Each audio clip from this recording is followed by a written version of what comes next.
রোহিঙ্গা সমস্যা সমাধানে যৌথ ওয়ার্কিং গ্রুপ গঠনে সম্মত হয়েছে বাংলাদেশ ও মিয়ানমার। সেই সাথে শরণার্থীদের ফেরত নিতে আলোচনা চলবে।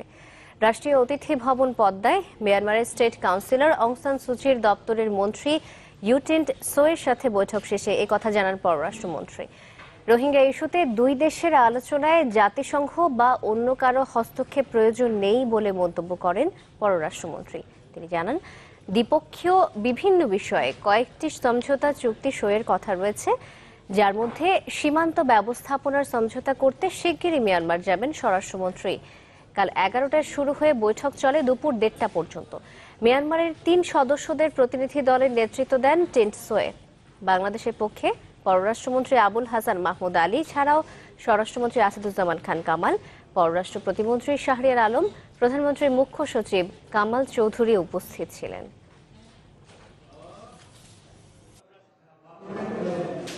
আমরা আলোচনা শুরু করি, জয়েন্ট ওয়ার্কিং গ্রুপটা তৈরি হোক, তারপরে আলোচনা শুরু হোক এবং আমরা আশা করছি যে এই বর্ডার ম্যানেজমেন্টের ব্যাপারে কয়েকটা এমওইউ এটা তৈরি হয়ে আছে 3টা এবং একটা হয়তো শিগগিরই হয়ে যাবে ফাইনালাইজ। আমাদের স্বরাষ্ট্রমন্ত্রী মহোদয় শিগগিরই যাবেন। রাষ্ট্রীয় অতিথি ভবন পদ্মা থেকে আমাদের সাথে যোগ দিচ্ছেন সারওয়ার সুমন বৈঠকের খবরাখবর জানাতে। সুমন, রোহিঙ্গা ইস্যু নিয়ে যে বৈঠকটি হলো সেটি থেকে কি কি সিদ্ধান্ত এসেছে জানাবেন আমাদের।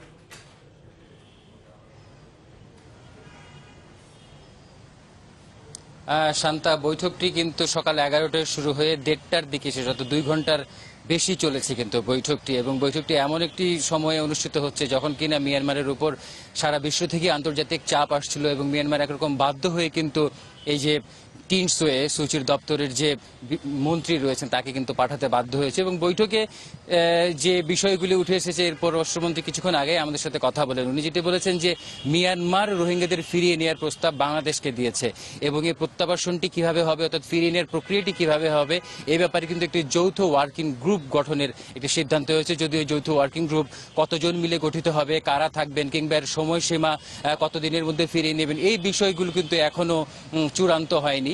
তবে এর জন্য একটি চুক্তি প্রয়োজন, যেটি পররাষ্ট্রমন্ত্রী আপনি জানালেন। এই চুক্তির প্রস্তাব কিন্তু বাংলাদেশ করেছে এবং একই সাথে এই চুক্তির প্রস্তাব কিভাবে কি হতে পারে এটি কিন্তু মিয়ানমারও তাদের যে প্রস্তাব সেটি তারা দিয়েছে। এটি নিয়ে আলোচনা এখনো চলমান থাকবে আসলে। আর এর জন্যই কিন্তু আমাদের যেটি সংবাদে আপনি যেটি বলছিলেন যে কয়েকটি সমঝোতা স্মারক সইয়ের কথা রয়েছে এবং এই সমঝোতা স্মারকগুলি সই সহ আরো নানান বিষয়ে আলোচনা খুব শিগগিরই স্বরাষ্ট্রমন্ত্রী মিয়ানমারে যাবেন এবং সেই সফরেও কিন্তু উল্লেখযোগ্য অগ্রগতি হবে বলে আশা করেছেন পররাষ্ট্রমন্ত্রী আবুল হাসান মাহমুদ আলী। আর এছাড়া শান্তা, সব মিলে যেটা বলা যেতে পারে যে সীমান্ত ব্যবস্থা, নিরাপত্তা ব্যবস্থা, এই বিষয়গুলো কিন্তু এই বৈঠকে উঠে এসেছে, আমাদেরকে এমনটি জানিয়েছেন পররাষ্ট্রমন্ত্রী। আর এছাড়া এই টিন্ট সোয়ে কিন্তু আপনাকে জানিয়ে রাখি শান্তা, এই টিন্ট সোয়ে সুচির কিন্তু পররাষ্ট্র দপ্তরের একজন গুরুত্বপূর্ণ কূটনীতিক। উনি কিন্তু এই রাখাইন অঞ্চলের যে দেখভাল এবং সার্বিক বিষয় কিভাবে পরিচালিত হয় এটি কিন্তু উনি দেখেন। এবং এছাড়া উনি কিন্তু মিয়ানমারের হয়ে জাতিসংঘে 10 বছর প্রতিনিধিত্ব করেছেন। ধন্যবাদ আপনাকে আমাদের সাথে যোগ দেওয়ার জন্য। স্যার সুমন রাষ্ট্রীয় অতিথি ভবন পদ্মা থেকে যোগ দিয়েছিলেন আমাদের সাথে। অন্য প্রসঙ্গ, লোকসানের ঘেরাটোপ থেকে বেরিয়ে হতে পারছে না বিশেষায়িত বাংলাদেশ কৃষি ব্যাংক। কুইক সামারি রিপোর্টে কেন্দ্রীয় ব্যাংক বলছে, গেল অর্থ বছরেও ব্যাংকটিকে গুনতে হয়েছে 981 কোটি 33 লাখ টাকা লোকসান। কারণ হিসেবে সরকারি নীতির দুর্বলতাকে দুষছেন এর ব্যবস্থাপনা পরিচালক। আর বিশেষজ্ঞরা বলছেন সময় হয়েছে নীতি পরিবর্তনের। ইমদাদ হকের রিপোর্ট। কৃষি খাতের উন্নয়নে সবচেয়ে বেশি ঋণ দেওয়া আর্থিক প্রতিষ্ঠান বাংলাদেশ কৃষি ব্যাংক। কৃষকদের ঋণ দানে তারা যেমন এগিয়ে, তেমনি ভার বইছে লোকসানি হিসেবেরও। কেন্দ্রীয় ব্যাংক বলছে, গেল অর্থ বছরেও ব্যাংকটিকে গুনতে হয়েছে 981 কোটি টাকারও বেশি লোকসান। এই হিসেব তাও মাত্র 43টি শাখার। ব্যাংকটির সব শাখায় এর পরিমাণ আরো বাড়বে বলেও শঙ্কা কেন্দ্রীয় ব্যাংকের, যদিও এর ব্যবস্থাপনা পরিচালক দুষছেন সরকারি নীতিকেই। রাষ্ট্রের কাছে সরকারের কাছে তার প্রজাদের জীবন বাঁচাবে, এই জন্য কৃষি ব্যাংক আগাই যায়। এভাবে মনে করেন সকল প্রাকৃতিক দুর্যোগে কৃষি ব্যাংক জনগণের দূর করে চলে যায়, তাদের টাকা ঋণ হিসাবে, কিন্তু আসলে তারা সে টাকা কাজগুলো কিন্তু পরে ঠিকভাবে এক টাকা করতে পারে না। এইটা হলো মেইন কারণ। প্রতিবেদন বলছে, গেল অর্থ বছরে ব্যাংকে প্রভিশন সংরক্ষণের কথা 2500 কোটি টাকা, অথচ বাস্তবে যা রয়েছে হিসেব দেখানো হয়েছে তা থেকে 90 কোটি টাকা বেশি। আর আয় দেখানো হয়েছে 1145 কোটি টাকা, যা প্রকৃত আয় থেকে 1.5 কোটি টাকা বেশি।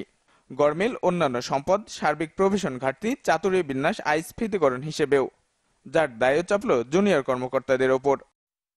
বাংলাদেশ ব্যাংকের গভর্নর বলে নাই, ডিপ্টি গভর্নর বলে নাই, ইডিটা বলে নাই। এটা নিশ্চিত অফিসাররা, ছোট অফিসাররা, অনেক নতুন অফিসাররা তারা এই জিনিসটা লিখেছে।